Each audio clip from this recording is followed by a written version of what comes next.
juga nih. Ya, Terima ya, kasih Bang. sudah Sama-sama, Bang. berkenan hadir di Keliling Banjarbaru. Jadi buat teman-teman Keliling Banjarbaru yang belum kenal Bang Sahrial ini, beliau adalah seorang dokter dan pernah menjabat sebagai dekan termuda juga ya Bang ya, Ya, di salah satu universitas yang ada di Kalimantan Selatan. Dan sekarang menjadi akademisi, mengajar gitu ya, Iya, mengajar jadi akademisi di ULM gitu Iya. Bang ya. Nah, jadi selain mengajar kesibukannya apa lagi nih Bang? Iya, selain mengajar, Jadi Keliling Banjarbaru memang benar-benar menghadirkan orang-orang yang memang kompeten di bidangnya. Nah, saya tertarik nih Bang. Iya. Ada kan tulisan Bang Sahrial Iya. di salah satu media cetak tentang lompatan kuantum betul. penjualan produk. Iya. Nah itu keren sekali, dari bahasanya aja kan sudah jelas nih dari akademisi gitu kan. Iya. Tapi sebelum itu saya ingin tanya dulu. Iya. Lebih penting mana antara membangun brand identity dari sebuah produk atau personal branding si pemilik bisnis itu Bang? Oke, terima kasih banyak Bang Lindang. Pertanyaannya sangat menarik ya, terkait dengan membangun brand identity dari produk dan personal branding. Nah, sejatinya kedua aspek tersebut, yakni membangun brand identity dan personal branding bagi si owner atau pemilik bisnis, itu sama-sama penting ya dalam konteks bisnis. Ya. Namun penting untuk diingat bahwa fokus dan prioritas itu dapat bervariasi, tergantung pada tujuan bisnis, industri, dan strategi yang diadopsi. Sebagai contoh, untuk brand identity produk ya, yakni membangun brand identity itu, khususnya brand identity produk itu harus kuat ya, dalam artian harus kuat karena hal itu menjadi hal yang esensial atau sangat penting. Karena itu adalah cara atau metode untuk membedakan produk Anda yang Anda tawarkan dengan kompetitor Anda, seperti itu. Kemudian terkait dengan personal branding, jadi personal branding bagi pemilik atau owner, atau kita bisa kenal dengan self image ya, atau citra diri ya biasanya. Nah, itu berkaitan dengan membangun suatu reputasi dan citra yang kuat untuk diri sendiri sebagai owner atau pemilik bisnis.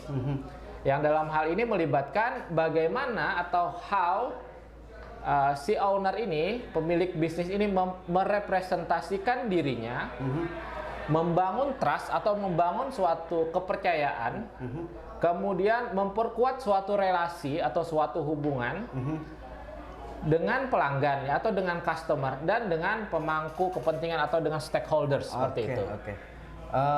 Keduanya penting atau salah satunya dulu yang dibangun di awal ini? Keduanya penting Bang. Dalam artian personal branding itu penting, kemudian yang kedua brand identity produk juga penting.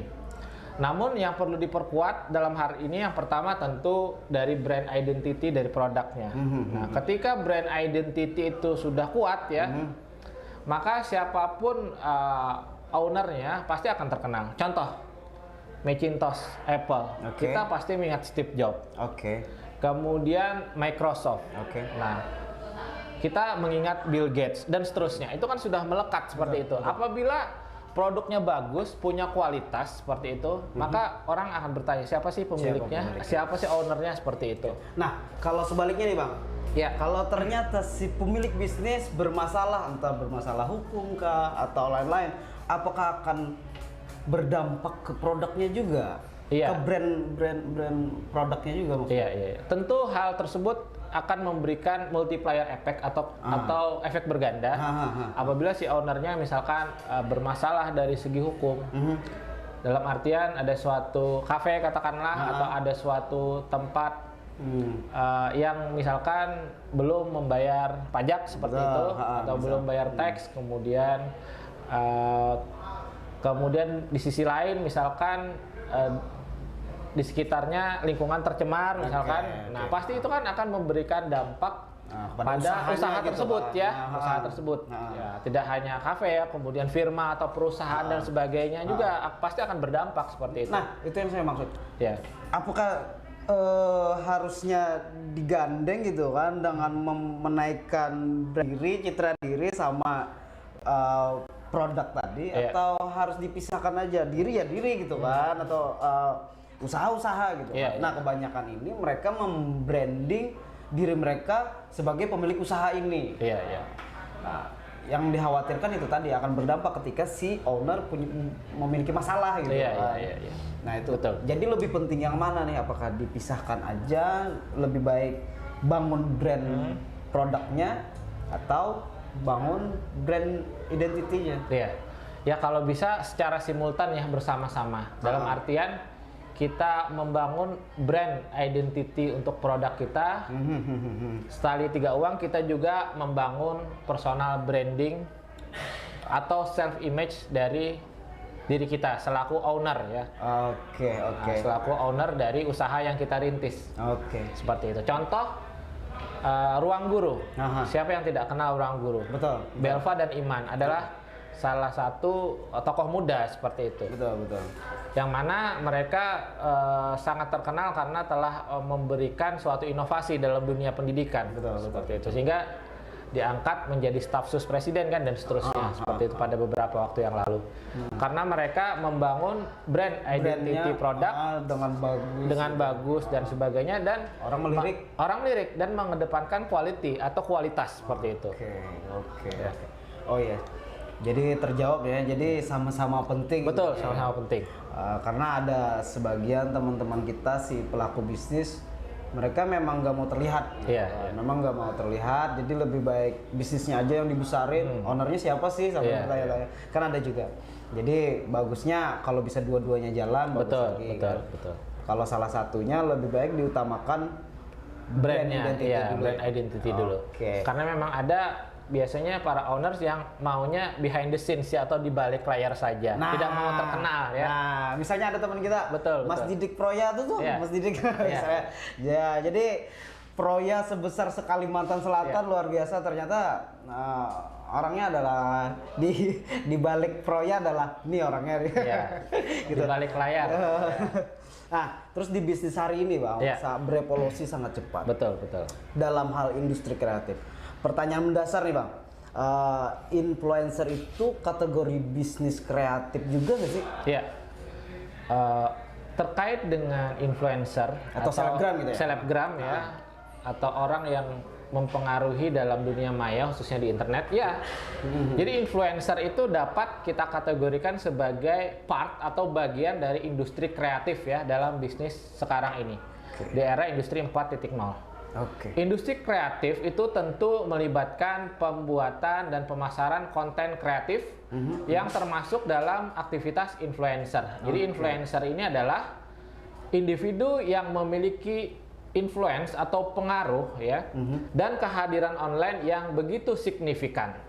Dan mereka menggunakan suatu platform media sosial ya, atau sosial media untuk membagikan suatu opini atau pendapat, merekomendasikan suatu produk atau layanan atau bahkan jasa, dan mempengaruhi suatu behavior, suatu perilaku. Sehingga konsumen dapat membuat suatu decision atau keputusan terkait dengan produk yang akan mereka beli, seperti itu. Tapi maksudnya kan banyak nih orang yang berebutan ingin menjadi influencer. Betul. Tapi saya merasa kadang-kadang influencer itu adalah apa ya, kayak dipilih oleh alam gitu, dipilih dengan sendirinya gitu kan. Seleksi alam ya. Seleksi alam. Karena nggak semua orang, entah itu melalui dari apa penampilan dia atau dari atau karakter dia memang suka mengenal banyak orang gitu kan. Iya. Nah, maksud saya gini, Bang. Setiap ini kan untuk seorang selebgram itu kan harus memiliki trust di masyarakat. Iya, betul. Biar bisa eksis dan dipercaya di mata masyarakat, gimana tipsnya nih untuk menjadi seorang selebgram yang sukses gitu kan? Jadi memang trust atau kepercayaan ini menjadi modal utama ya. Jadi untuk menjaga eksistensi dan membangun suatu trust atau kepercayaan di mata masyarakat atau di mata publik atau di mata society sebagai selebgram, yang mana selebgram ini memiliki pengertian selebriti di media sosial ya, baik itu di Instagram dan sebagainya. Jadi ada beberapa tips yang dapat membantu. Yang pertama itu ialah autentisitas. Autentisitas memiliki arti yakni jadilah diri sendiri. Jadi selebgram tersebut harus menjadi dirinya sendiri, tidak imitasi seperti itu, dan tetap konsisten dengan nilai-nilai dan kepribadiannya. Kemudian tips yang kedua ialah konten yang berkualitas. Jadi fokus pada kualitas konten yang influencer bagikan, yang dia bagikan. Dan konsisten gitu ya. Konsisten. Kemudian tips yang ketiga ialah interaksi dan keterlibatan. Jadi jalinlah suatu relasi atau suatu hubungan yang baik dengan followers ya, dengan pengikut. Ada juga nih selebgram yang agak ketus nih. Betul. Jangan seperti itu. Kita harus humble ya, harus humble, harus rendah hati seperti itu. Iya. Kemudian tips berikutnya ialah transparansi. Jadi kita harus bersikap terbuka, harus bersikap transparan pada followers kita. Kemudian tips berikutnya ialah konsistensi. Jadi kita harus mempertahankan konsistensi dalam postingan konten dan interaksi dengan followers kita, dengan pengikut kita. Kemudian tips yang lain ialah pertumbuhan dan pembelajaran. Jadi kita selalu berupaya atau berusaha untuk terus belajar, menjadi long life learner atau pembelajar sepanjang hayat, dan terus berkembang, terus growth dalam hal konten, dalam hal strategi, dalam hal pemasaran atau marketing ya, dan dalam perkembangan tren atau suatu kecenderungan di media sosial. Kemudian tips yang berikutnya yang tak kalah penting ialah kolaborasi, elaborasi, inovasi ya. Jadi kita pertimbangkan betul untuk bekerja sama, berkolaborasi dan seterusnya dengan influencer atau merek lain ya, untuk menciptakan suatu konten yang lebih interest ya, lebih menarik, dan mencapai audiens yang tentunya lebih luas. Betul. Selain itu, tips yang berikutnya ialah kesadaran merek pribadi, yakni bangun suatu merek pribadi yang kuat dengan mempertimbangkan nilai-nilai atau value, tujuan dan visi misi daripada produk yang ditawarkan. Tentu basisnya ialah, karena tema hari ini ialah ekonomi dan bisnis Islam ya, bisnis syariah, tentu dalam kaidah-kaidah ekonomi Islam, dan bisnis syariah ya, atau bisnis Islam seperti itu.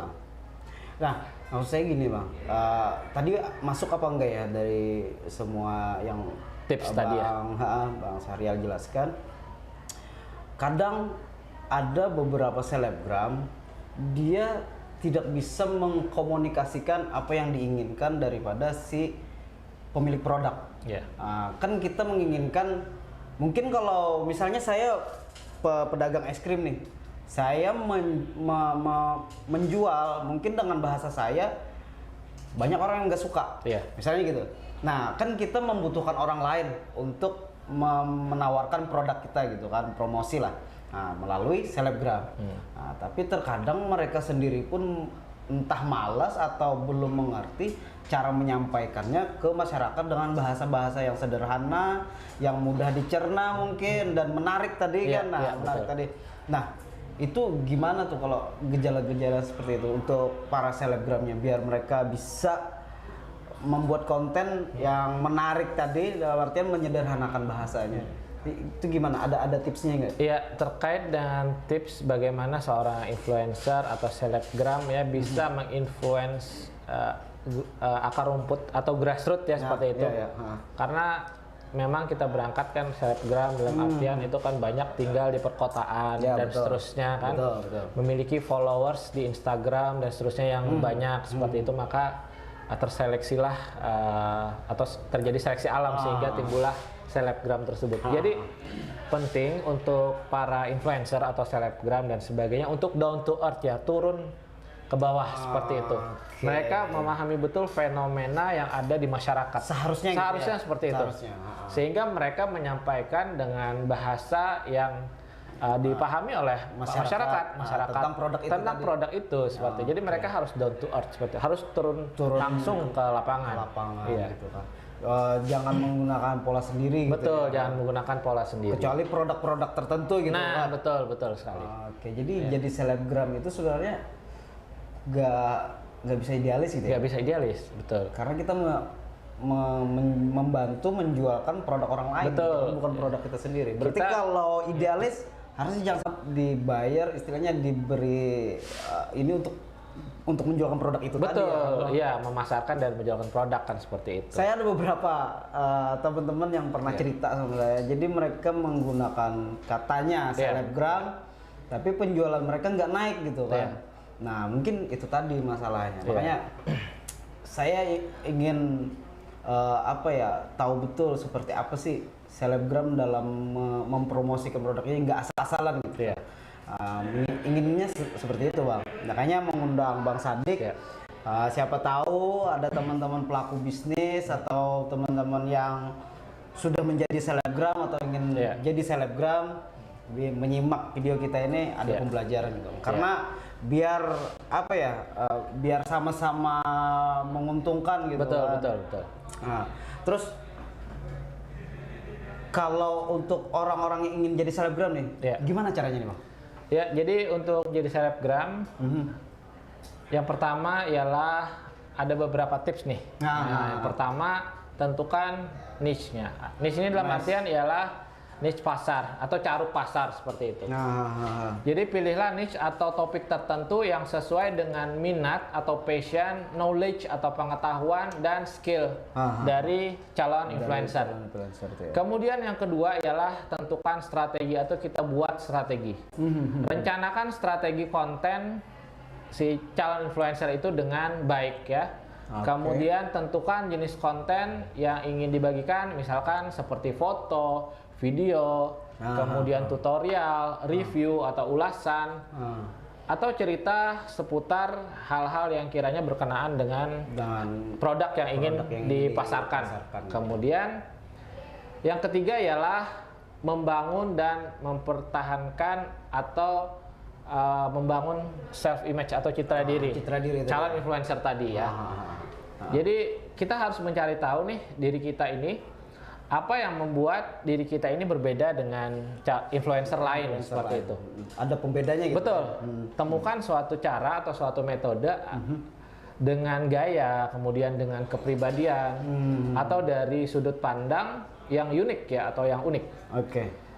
Ingatlah bahwa unik tadi bukan yang buka-buka. Bukan. Kita harus sesuai dengan koridor juga kan, karena kita berbasis syariah kan, jadi harus Islamis seperti itu. Betul. Kemudian tips yang lain ialah konsistensi dan jadwal posting. Ini juga hal yang sangat penting ya. Jadi pertahankan konsistensi atau keistiqomahan dalam memposting konten yang akan dibagikan. Meskipun belum ada endorsan gitu. Betul. Jadi posting terus gitu ya. Ya, posting sesuai dengan jadwal. Harus konsisten. Harus konsisten. Ada planning atau perencanaan yang baik kan. Kemudian tentukan jadwal atau schedule yang teratur, baik itu harian, daily, mingguan, ya, weekly, ataupun bulanan, monthly, ya. Nah, hal ini tentu akan membangun kehadiran calon influencer ya, secara konsisten dan memberikan suatu ekspektasi atau harapan bagi followers. Kemudian yang tak kalah penting, tips berikutnya ialah gunakan suatu platform media sosial yang concise ya, yang tepat seperti itu. Misalnya di Instagram. Betul, di Instagram, Facebook ya dan seterusnya.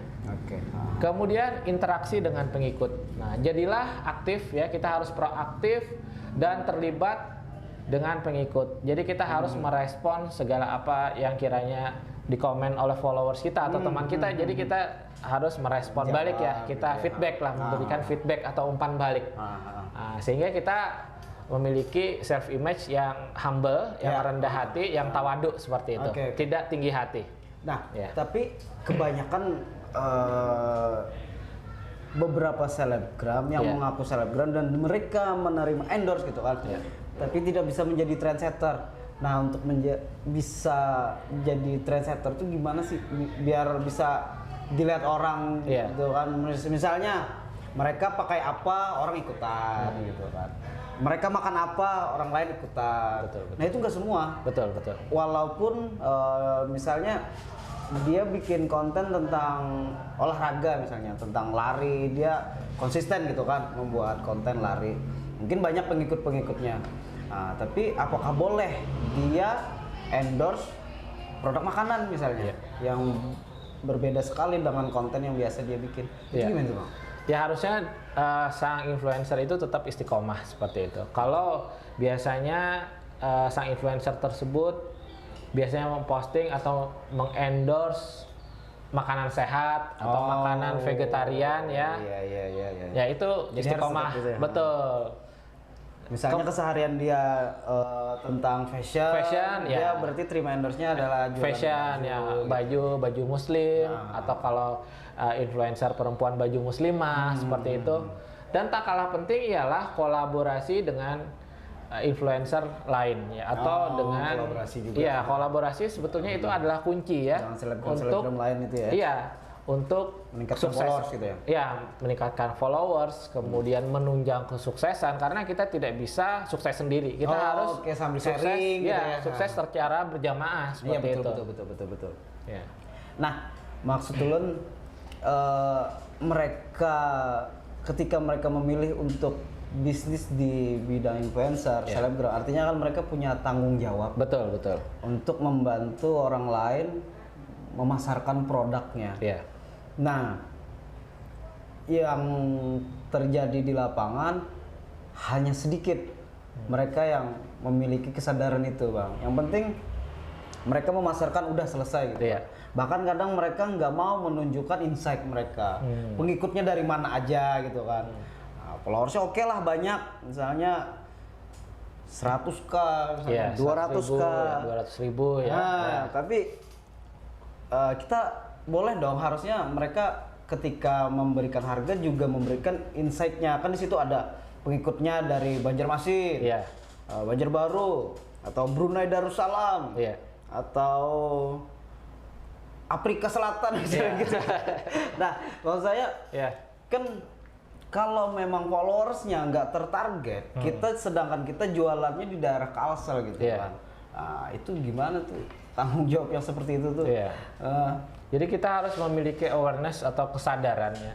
Bagaimana kita harus riset pasar. Nah, di Kalsel ini berapa kira-kira calon konsumen yang potensial dengan produk yang kita tawarkan. Contoh produk furniture ya, kemudian produk makanan sehat, kemudian produk bayi dan anak-anak. Yaitu hal-hal yang saya sebutkan tadi merupakan produk yang biasanya di endorse. Kemudian produk baju muslim atau muslimah ya, kalau kita kaitkan dengan bisnis yang syariah seperti itu dan seterusnya. Ya. Jadi kita harus riset. Ya, harus riset, melakukan suatu penelitian, dan itu sifatnya scientific ya, sifatnya ilmiah seperti itu. Oke, jadi riset Pasar, riset terkait dengan calon konsumen kita dan seterusnya. Oke. Itu seharusnya si selebgram atau si pemilik bisnis nih? Harusnya si selebgram, karena selebgram kan ibaratnya yang akan memasarkan produk ya.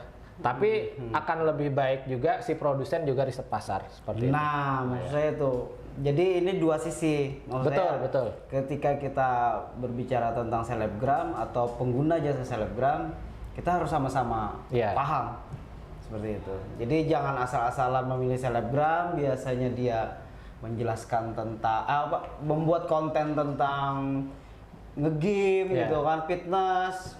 Terus kita tawari produk es krim misalnya gitu kan, ya kadang-kadang kurang pas. Ya, gitu betul. Terus ya gitu-gitulah maksud saya. Terus ada kelebihan dan kekurangan dari menjadi seorang selebgram gitu? Iya. Tentu ada plus minus, kelebihan dan kekurangan menjadi seorang selebgram itu pasti ada. Kita masuk dulu pada kelebihannya. Yang pertama, pengaruh dan relevansi. Jadi seorang selebgram itu memiliki potensi untuk memiliki pengaruh yang besar terhadap pengikut mereka atau followers mereka. Kemudian kelebihan yang kedua ialah terkait dengan potensi penghasilan.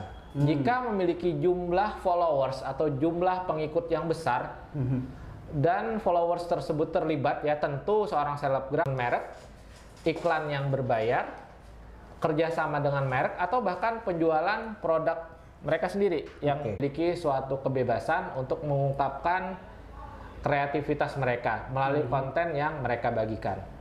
Dan yang terakhir, kelebihannya ialah fleksibilitas waktu dan lokasi. Jadi seorang selebgram sering memiliki fleksibilitas dalam mengatur suatu schedule, suatu jadwal, dan lokasi kerja mereka. Itulah kelebihan-kelebihan yang dimiliki oleh seorang, dan ketergantungan pada respon publik ya. Jadi seorang selebgram tentu mengalami suatu pressure, suatu tekanan untuk mempertahankan citra publik yang baik dan merespon tanggapan publik terhadap konten yang mereka bagikan. Itu yang pertama. Kemudian kelemahan yang kedua ialah persaingan yang ketat ya. Jadi industri selebgram itu sebetulnya sangat kompetitif. Itu ialah privacy yang terbatas ya. Jadi sebagai selebgram tentu privasi pribadi itu bisa menjadi sangat apa nih yang cocok dipromosikan melalui endorse? Apakah semua produk mungkin atau hanya produk-produk tertentu yang bisa dipasarkan? Iya, kalau kita riset pasar ya beberapa selebgram atau influencer itu memasarkan beberapa produk, dan beberapa produk ini baik itu barang dan jasa seperti itu. Yang common atau yang umum itu ialah yang pertama fashion dan mode ya. Oh, fashion dulu ya. Iya, betul. Fashion dan mode. Jadi endorser itu sering kali digunakan untuk mempromosikan misalkan merek pakaian ya, pakaian syariah, kemudian sepatu, aksesoris dan sebagainya. Itu yang pertama. Kemudian yang kedua ialah terkait dengan kalau selebgram perempuan itu berkenaan dengan kecantikan dan apa skincare. Nah, betul. Kan ada, kita sebut saja merek Wardah dan sebagainya. Itu kan banyak sekali. Instagram para selebgram seperti itu, seperti Claudia Cynthia Bella dan seterusnya. Selebgram muslimah mempromosikan produk-produk mereka yang khususnya berkenaan dengan kecantikan seperti skincare dan sebagainya.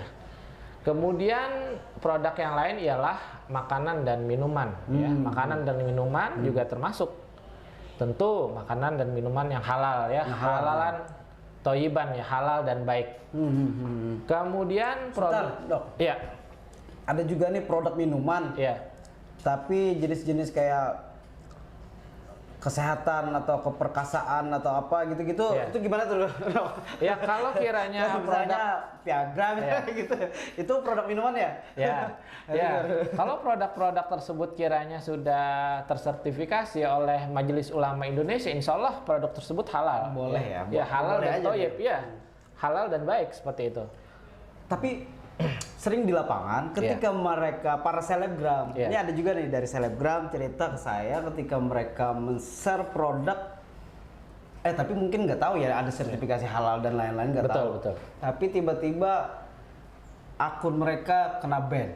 Nah itu. Terus ada yang baru-baru kemarin juga teman saya, dia memposting, tapi dia bukan selebgram, dia memposting produk dagangannya sendiri, namun nggak tahu tiba-tiba di ban gitu kan, karena banyak, terus mereknya apa gitu kan. Nah itu gimana tuh? Produk-produk yang seperti itu tuh harusnya kemudian sesuai dengan syariah Islam betul. Sehingga kalau kita endorse, insya Allah akan berkah seperti itu. Kita endorse katakanlah suatu baju muslim ya, dengan merek tertentu, sehingga banyak para followers kita yang membeli produk itu. Jadi jangan produk KW. Iya, jangan produk KW, harus produk ori, produk asli. Seperti itu. Kan jadi harus si pemilik usaha ini sadar diri juga. Iya, betul. Dan mereka bisa dipasarkan melalui selebgram apa enggak gitu. Betul sekali. Misalnya kayak produk-produk yang mohon maaf misalnya izinnya belum lengkap, misalnya harusnya nggak perlu gitu. Tapi kalau misalnya produk UMKM ya boleh-boleh aja. Boleh-boleh aja. Tapi misalnya itu dilarang, harusnya jangan. Harusnya jangan. Jadi kembali kesadaran. Kesadaran para si pemilik usaha. Harus memenuhi kaidah-kaidah secara administratif, baik itu secara syariah ya, keagamaan, secara hukum Islam, kemudian secara administratif kenegaraan juga. Jadi ada dua yang harus dipenuhi seperti itu. Oke. Jadi sejauh ini setelah kita berbicara panjang lebar, kayaknya strategi marketing melalui endorse ini sangat penting. Betul. Ya, Dok. Nah, namun yang harus diperhatikan untuk menggunakan jasa selebgram ini apa aja selain mungkin apa yang kita bicarakan tadi itu, yang paling penting nih menurut sisi akademisnya. Dari sisi akademis tentu saat kita menggunakan jasa selebgram sebagai strategi untuk endorse ya seperti itu untuk bisnis yang kita rintis ya. Ada beberapa hal yang perlu diperhatikan. Yang pertama ya terkait dengan relevansi. Pastikan bahwa selebgram yang kita pilih itu memiliki relevansi dengan niche pasar atau caruk pasar atau industri yang kita geluti. Jangan sampai kita salah memilih selebgram seperti itu. Nah, kita harusnya memilih selebgram yang muslim atau muslimah ya untuk menginfluence membeli produk kita, baik itu baju muslim atau muslimah ataupun skincare muslimah seperti itu. Namun kita tidak memilih selebgram yang islami seperti itu. Nah, itu kan tidak tepat. Tapi luar biasa juga Pak, marketnya untuk apa ya? Islami itu tadi, betul. Itu lumayan besar, apalagi di Indonesia yang mayoritas muslim gitu kan. Jadi harusnya produk Islam memilih selebgram yang muslim yang gitu, yang gitu ya, atau yang muslimah seperti itu. Apabila produk yang ingin ditawarkan, baik itu barang atau jasa, yang berkaitan dengan bisnis yang syariah seperti itu. Betul. Karena kembali lagi kita apapun yang kita lakukan kita akan bertanggung jawab terhadap apa yang kita lakukan. Kita pada Allah Subhanahu wa taala, kepada manusianya juga gitu kan. Pada malaikat kan. Jadi ketika kita menjual atau jadi kapan sih kita menggunakan jasa para selebgram atau influencer? Ya ketika produk kita sedang ingin naik daun seperti itu. Kan dalam suatu teori ada teori growth ya, teori pertumbuhan. Jadi pertama produk kita rilis ya seperti ini, kemudian akan growth, akan naik seperti. Nah, pas mau naik inilah kita gunakan jasa endorsers atau selebgram tersebut. Kemudian ada fase tumbuh. Kemudian nanti ada fase decline atau turun. Nah, kemudian nanti ada fase naik lagi. Jadi seperti itulah siklus dalam bisnis ya. Merintis, naik lagi. Jadi seperti itulah siklus dalam bisnis ya. Merintis, kemudian growth atau tumbuh, kemudian decline. Nah, pada saat mau growth itulah atau mau tumbuh itulah kita menggunakan jasa selebgram tersebut sehingga produk kita akan terus tumbuh ya atau berkembang seperti itu. Jadi terjawab ya si penanya tadi. Jadi mau menggunakan jasa selebgram itu jangan hanya pas saat lagi mau bangkrut atau pas lagi sepi, tapi begitu sudah mulai naik dan mau memperlebar lagi langsung gunakan jasa selebgram. Nah, mungkin ada pertanyaan lain mungkin dari Bang Eben atau dari yang di belakang sana, boleh? Jadi selain daripada mengajar, ada punya bisnis juga kah Bang? Ya, saya menjadi seorang trainer atau instruktur di lembaga training and consulting juga. Jadi saya melatih seperti itu, kemudian jadi asesor, melakukan asesmen atau penilaian pada calon-calon misalkan ahli K3 seperti itu. Nah, jadi lebih kepada konsultan sih seperti itu. Selain akademisi, jadi konsultan juga. Tapi sebenarnya saya masih bertanya-tanya Bang sampai hari ini. Karena saya latar belakang pendidikan biasa-biasa aja gitu ya. Nah, melihat duduk berdampingan dengan orang yang sudah S1, S2, S3 itu gak capek apa gitu kan. Nah, apa sih yang ingin dicapai melalui pendidikan yang tinggi itu tadi Bang? Ada target nggak sih atau gimana gitu? Ya, yang ingin dicapai ialah bagaimana kita semampunya atau sekuat tenaga menjadi insan yang bermanfaat bagi sesama. Itu tujuan yang ingin dicapai. Jadi bagaimana kita bisa memperlebat manfaat atau memberikan kontribusi pada sekitar seperti itu. Sukses. Makna sukses Iya, menurut Bang Sahrial. betul. berarti. Luar biasa. Jujur, waktu mau ketemu sama Bang Sahrial nih agak sedikit gugup ya. Mungkin ada lagi pertanyaan dari teman-teman? Kalau nggak ada mungkin selesai dulu diskusi kita hari ini. Terima kasih Bang Ya, Sahrial sudah sama-sama. mau Bang berkenan Lindang. hadir. Mudah-mudahan kita senantiasa diberikan kesehatan, Amin, ya keberkahan. Rabbal Gitu. Kenapa? Ada penanya. Ada penanya lagi? Iya. Dari mana Iya, terus? Jagung bakar. Jagung bakar aku. Jagung bakar aku ya. Om, kalau usaha kecil apakah cocok pakai jasa promo? Ya, Kita minta tolong. dengan rela hati untuk menolong Betul. usaha temannya. Betul Seperti betul. Itu, ya. Saya juga mau. Nah. Tinggal share di mana tempatnya nanti kita datangi tuh. Iya. Kita serbu gitu. Nah, itu sama. Oke. Nah, itu menjadi hal-hal Kita lihat kan. insight, Iya, betul. Kemudian kita harus riset pasar juga. Kemudian kita harus tahu niche pasar atau caruk pasar. Kita mau bermain. Cara memilih influencer yang berbobot dan tertarget mungkin saya tambahkan. Iya. Dan sesuai target Target, ya. market kita gitu Betul, kan. betul. Nah, Jadi kita harus memperhatikan betul terkait dengan quality atau kualitas dari sang influencer tersebut ya. Kemudian terkait dengan bagaimana cara dia atau metode dia menginfluence calon pembeli, followersnya bagaimana, kita harus lihat itu. Oke. Bagaimana metode dia. Kemudian selain itu bagaimana pengalaman ya, experience dia, experience sang influencer tersebut. Apakah jam terbangnya sudah tinggi atau belum? Nah, itu juga harus menjadi pertimbangan atau perhatian. Dan yang tak kalah penting ialah track and recordnya. Track and record. Iya, jejak rekamnya. Jejak rekamnya sebagai seorang influencer, sebagai seorang selebgram, bagaimana seperti itu. Nah, jadi itulah kiranya berbagai hal-hal yang harus dipertimbangkan sebelum kita memilih selebgram atau yang akan influencer memasarkan produk yang kita akan tadi ya. memasarkan produk kita.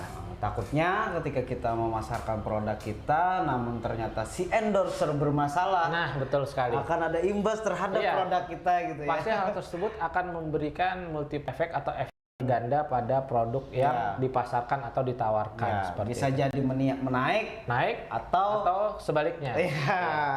Nah, mungkin itu ya. Terjawab ya. Atau ada lagi tadi pertanyaannya dari siapa ya? Ini dari apa nih? 2023. Ini satu lagi nah. Oh iya. Ayam crispy. Oh, ayam crispy. Ayam crispy. Oke. Konsep bakar uang itu bagaimana ya?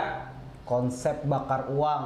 Oh Iya. ya, ada beberapa startup yang mungkin dia bisa ada beberapa startup Kelas UMKM dengan case tersebut ya, bakar uang untuk promosi, tentu hal tersebut dalam perspektif ekonomi dan bisnis syariah juga hal tersebut tentu sangat mubazir seperti itu. mubazir. Dalam Oke. artian ketika kita bisa menekan dengan low budget sisa dana yang bisa kita save atau simpan, lebih baik kita sedekahkan dengan membelikan misalkan sembako dan membagikannya kepada fakir miskin dan sebagainya. Itu lebih berkah seperti itu daripada terus membakar uang dalam artian promosi yang jor-joran Iya. seperti itu, namun pada akhirnya tidak berkah ya. Iya, Ya. betul.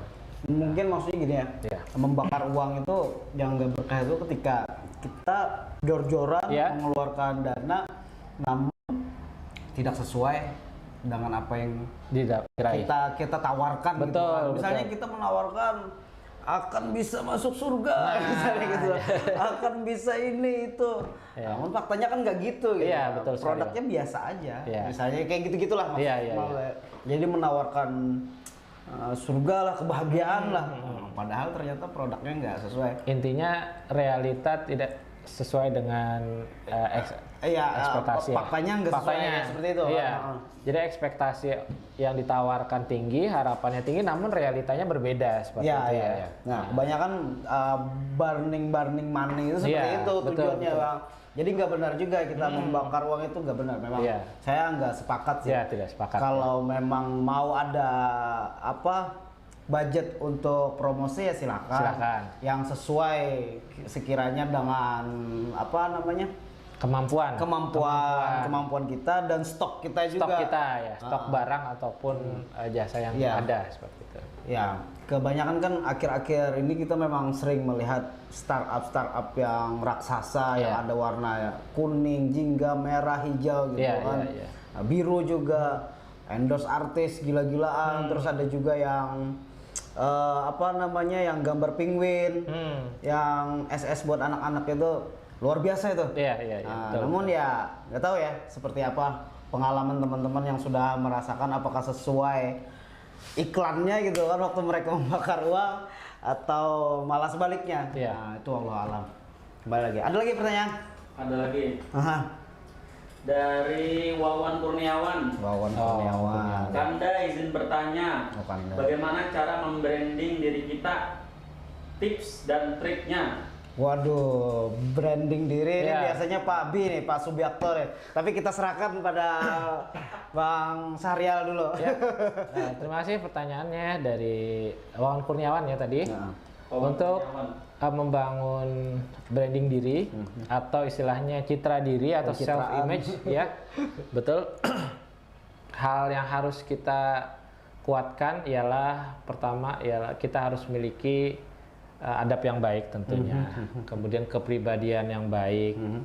Kemudian kita harus melakukan sesuatu itu lebih dominan kepada bahasa perbuatan daripada bahasa lisan. Karena bahasa perbuatan itu cenderung lebih efektif daripada bahasa lisan seperti itu. Kita menjadi katakanlah uswatun hasanah ya, meniru seperti Nabi, memberikan contoh teladan yang baik. Kita mengantri, kemudian kita jujur ya. Betul. Kemudian kita amanah, itu kan bahasa perbuatan semua. Bukan yang hanya sebatas berretorika aja gitu semata ya. Iya betul. Iya lebih apa aja orang pandirwara. Nah, jadi jauh lebih efektif ketika kita banyak melakukan bahasa-bahasa perbuatan dalam artian hal-hal positif. Seperti Nabi kita, yakni sidik, fatonah, amanah, dan tablik seperti itu. Hal-hal itu yang perlu kita tiru dan implementasikan dalam kehidupan sehari-hari. Maka akan terlihat karakter pribadi kita sendiri gitu kan. Pribadi kita. Oke, jadi memang yang paling benar itu untuk membangun brand itu jadi diri sendiri. Jadi diri sendiri. Itu sudah paling benar gitu kan. Be yourself. Be yourself. Be Karena yourself.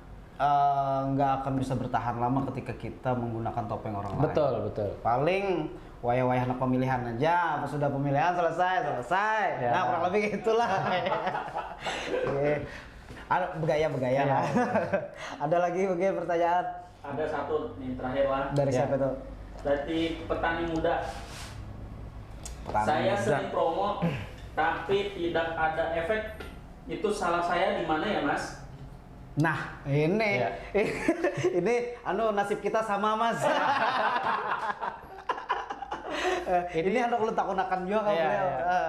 Yang dipromokan produk pertanian atau apa nih kira-kira? Mungkin ya spesifik. Sesuai ngaraninya nih.